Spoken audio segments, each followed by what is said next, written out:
Go check it out. What's up? What's going on? What's good? The Boxing Source checking in here.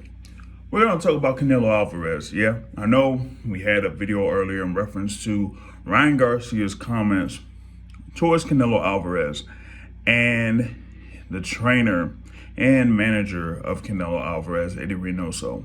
But he had Canelo Alvarez speaking with his Elie Segbach earlier, and there was something where he talked about fighters that are around his weight class or in his weight class or whatever it is. And I mean, he has this message, where he says, hey, he'll fight anybody, but he says that they need to fight each other too. They're just waiting for me because they want a good payday.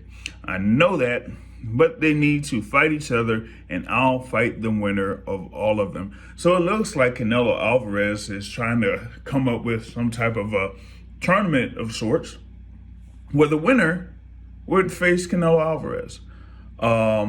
And, for me, I just think that, that's kind of like something where I guess he could just pick and choose whoever he wants to fight, so to speak, but you see that not that long ago, he made the decision for Canelo Alvarez to go with a 2-fight deal. First, facing Dimitri Bivol May 7th, and then if he defeats Dimitri Bivol and Gennady Golovkin ends up winning his next fight, it'll be Canelo Alvarez versus Gennady Golovkin in September. But, my thing is this, Dimitri Bivol, he's been the WBA champion at, the light heavyweight division for some time now. But through all that time, there hasn't been one particular fight that has been a significant bout in the light heavyweight division. No unification bouts, no serious bouts against guys that may be recognized as a top 5 fighter in the 175-pound division.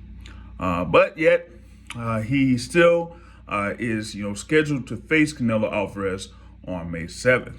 So, going to that point of, these guys, they need to fight each other. Well, Dimitri Bivol hasn't necessarily done that.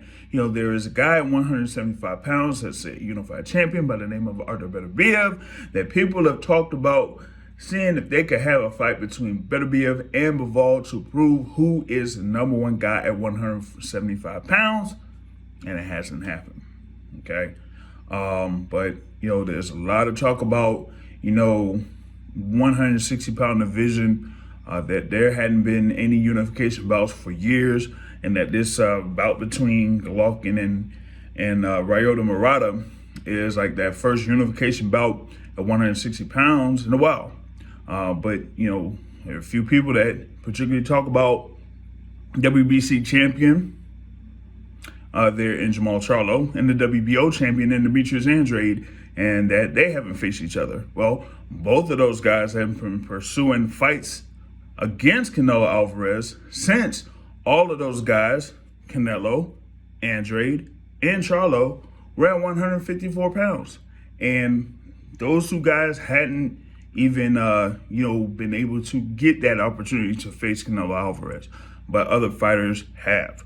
It kind of like goes into the thing where, it seems like certain fighters have a standard placed on them, but other fighters have not, and I have talked about that in the past, and it looks like it's still going on today here, particularly with, some of the reactions that have been placed out since Canelo Alvarez has made these comments.